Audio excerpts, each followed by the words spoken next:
Assalamualaikum warahmatullahi wabarakatuh. Perkenalkan, nama saya Zubaidah Santribita dari kelas Indralaya. Di sini saya akan menjawab soal UAS yang telah diberikan dari mata kuliah perkembangan peserta didik. Soal yang pertama, jelaskan pentingnya mempelajari pertumbuhan dan perkembangan anak bagi seorang guru. Sebagai seorang guru, hendaknya memiliki pengetahuan mengenai perkembangan peserta didiknya, karena nantinya guru akan berperan dalam pembentukan karakter anak. Guru harus memahami dan peka terhadap masalah yang dihadapi peserta didik. Guru juga ditekankan untuk memahami pada usia berapa peserta didik mampu berpikir abstrak. Selain itu, guru harus mampu memahami setiap tingkah laku peserta didik dari segi positif maupun negatif, dan mampu memahami setiap kondisi psikologis peserta didik. Hal ini perlu diperhatikan karena akan berpengaruh terhadap proses berjalannya proses belajar mengajar. Dengan adanya pembelajaran ini dapat membantu guru dalam mengambil tindakan saat menghadapi peserta didiknya. Guru juga dapat mengetahui cara menghadapi dan memahami serta menyelesaikan masalah-masalah yang sering timbul pada peserta didik dalam proses pembelajaran di kelas nanti. Tujuan dari proses atau tahap yaitu untuk mengetahui faktor perkembangan dan penghambat peserta didik dengan cara meninjau dari faktor lingkungan, keluarga, maupun faktor sosial dari peserta didik. Pertanyaan yang kedua, jelaskanlah faktor-faktor yang mempengaruhi pertumbuhan dan perkembangan anak. Faktor yang pertama yaitu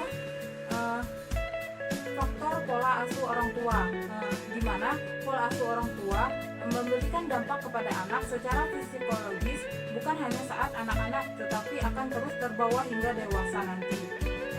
Faktor yang kedua yaitu sifat dasar genetik anak tersebut. Hal ini merupakan faktor internal yang merupakan bawaan dari sifat orang tua yang diturunkan kepada anaknya. Misalnya fisik yang sama dengan anggota keluarga yang lain. Selain itu, faktor genetik ini juga akan menurunkan banyak hal lainnya seperti faktor risiko sakit yang dialami orang tua hingga sifat yang mungkin menurun pada anak. Yang ketiga, kondisi pralahir, misalnya dari segi fisik, di mana anak yang mengalami nutrisi yang cukup akan mempunyai ciri fisik yang berbeda dengan kondisi anak dengan nutrisi yang kurang, sehingga biasanya saat lahir akan mengalami kesulitan bahkan kondisi fisik yang buruk, yaitu cacat ataupun kekurangan gizi. Faktor yang keempat yaitu faktor yang mempengaruhi pertumbuhan dan perkembangan anak ini mengenai nutrisi dan gizi yang diberikan oleh orang tua setelah melahirkan.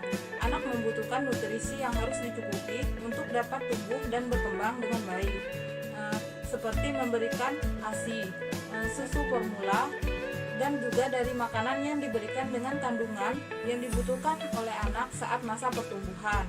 Soal yang ketiga, jelaskan hakikat pengalaman belajar anak. Keterlibatan dalam pengalaman belajar merupakan pengaruh yang amat penting terhadap pembelajaran. Suasana yang bebas dan penuh kepercayaan akan menunjang kehendak peserta didik untuk mau melakukan tugas sekaligus mengundang risiko. Pengaruh strategi yang mendalam dapat dipergunakan, namun sangat tergantung pada beberapa aspek, misalnya usia, kematangan, kepercayaan, dan penghargaan terhadap orang lain. Dan kebahagiaan guru juga tergantung pada latihan-latihan yang diberikan untuk mengendalikan atau menguasai aspek tersebut. Soal yang keempat, deskripsikan secara singkat kaitan antara pertumbuhan fisik atau jasmani anak dengan perkembangan intelektual anak. Kaitan antara pertumbuhan fisik atau jasmani anak dengan perkembangan intelektual anak yaitu pada usia sekolah menengah, anak berada pada masa remaja atau pubertas. Meskipun perkembangan aspek-aspek kepribadian telah diawali pada masa-masa sebelumnya, puncaknya boleh dikatakan terjadi pada masa ini. Sebab setelah melewati masa ini, remaja telah berubah menjadi seorang dewasa yang boleh dikatakan oleh terbentuknya suatu pribadi yang relatif tetap. Sebagai pendidik, kita perlu menghayati tahapan perkembangan yang terjadi pada siswa sehingga dapat mengerti segala tingkah laku yang ditampakkan siswa tersebut. Misalkan pada siswa usia sekolah menengah, suasana hati yang semula riang gembira bisa secara mendadak berubah menjadi rasa sedih. Kemudian pertumbuhan fisik atau jasmaninya, di sini perkembangan yang cukup pesat dan nampak dari luar adalah perkembangan fisik pada masa remaja. Perkembangan fisik mereka sangat cepat dibandingkan dengan masa-masa sebelumnya. Postur anak-anak remaja awal nampak tinggi-tinggi tetapi kurus. Pada usia 11 sampai 12 tahun, tinggi anak laki-laki dan wanita itu tidak jauh berbeda. Namun pada usia 12 sampai 13 tahun, pertumbuhan tinggi badan wanita lebih cepat dibandingkan dengan anak laki-laki. Perubahan yang sangat cepat dalam tinggi ini tidak berjalan sejajar dengan kekuatan dan keterampilannya. Selain terjadi pertambahan tinggi badan yang cepat pada masa remaja, terjadi juga perkembangan seksual yang cepat pula. Perkembangan seksual ditandai dengan munculnya ciri-ciri kelamin primer dan sekunder. Pada awal masa remaja, anak wanita mulai mengalami menstruasi dan pada anak laki-laki mengalami mimpi basah. Soal yang kelima, deskripsikanlah kaitan antara perkembangan intelektual dan emosional pada anak. Berdasarkan pengamatan, seperti sikap mengenang sendiri juga masih sangat terlihat pada individu anak. Seperti dalam pembelajaran kelompok, di mana anak belum bisa bekerja sama dan menerima pendapat orang lain. Pemilihan kelompok juga berdasarkan kedekatan dan kecocokan. Karena pada masa ini, perkembangan sosial anak yang nampak sangat menonjol. Perkembangan sikap sosial pada masa ini juga ditandai dengan hilangnya sikap egosentris yang berubah pada orientasi sosial. Pada masa ini, dengan perkembangan penalarannya, anak mulai tahu bahwa ungkapan emosional yang berlebihan merupakan hal yang kurang baik. Secara sosial tidak dapat diterima baik di keluarga maupun di lingkungan teman sebayanya.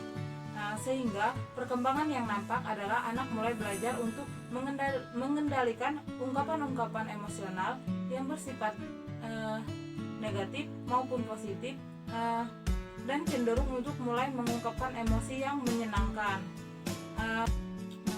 Soal yang keenam, deskripsikanlah secara singkat kaitan antara perkembangan bahasa dan kemampuan berbicara pada anak. Kaitan antara perkembangan bahasa dan kemampuan berbicara anak, yaitu orang tua sangat berperan penting dalam perkembangan bahasa dan kemampuan berbicara anak. Untuk anak yang terlambat berbicara itu sendiri bisa jadi karena faktor dari orang tua dan lingkungannya, di mana orang tua jarang berinteraksi dengan anak, seperti mengajak anak mengobrol dan bertanya kepada anak atau mengajaknya berbicara, sehingga perkembangan dapat berjalan dengan baik karena orang tua dan lingkungannya yang mendukung. Ketika kemampuan bahasa anak baik, maka kemampuan berbicara anak juga akan menjadi baik. Yang ketujuh, yaitu jelaskan dengan bahasa Anda sendiri tentang perbedaan istilah, kebutuhan, dorongan, dan motif. Sebutkan contoh dari masing-masing istilah tersebut. Motif adalah faktor-faktor yang menyebabkan individu bertingkah laku atau bersikap tertentu. Sedangkan kebutuhan adalah hal-hal yang diperlukan atau dibutuhkan dalam artian untuk memenuhi keinginan dan untuk bisa bertahan hidup yang ada di dalam dirinya, yang menyebabkan mereka didorong, ditekan, atau dimotivasi untuk memenuhinya. Kebutuhan tertentu yang mereka rasakan akan menentukan tindakan yang mereka lakukan. Dorongan itu tertuju pada suatu tujuan tertentu. Contoh dari motif yang paling bisa terlihat adalah perkembangan kognitif pada anak-anak, di mana mereka akan secara spontan mengalami dan mempelajari apa saja yang ada di lingkungan sekitarnya sebagai bagian dari pembelajaran. Contoh dari kebutuhan yaitu seperti kebutuhan primer, sandang, pangan, dan papan. Contoh dari dorongan yaitu mengapa anak itu rajin belajar, Alasannya karena ada dorongan dari dalam dirinya sendiri yang menyebabkan ia rajin belajar. Kemudian mengapa orang ingin makan? Karena adanya perasaan lapar. Soal yang kedelapan yaitu bagaimana ciri perkembangan sosial pada masa remaja anak. Keterlibatan dalam hubungan sosial pada masa remaja lebih mendalam dan secara emosional lebih intim dibandingkan dengan pada masa kanak-kanak. Jaringan sosialnya sangat luas, meliputi jumlah orang yang semakin banyak dan jenis hubungan yang berbeda. Misalnya dalam hubungan dengan teman sekolah untuk menyelesaikan tugas sekolah atau tugas kelompok. Mungkin hanya itu yang dapat saya sampaikan. Kurang dan lebihnya saya minta maaf. Saya ucapkan terima kasih. Wassalamualaikum warahmatullahi wabarakatuh.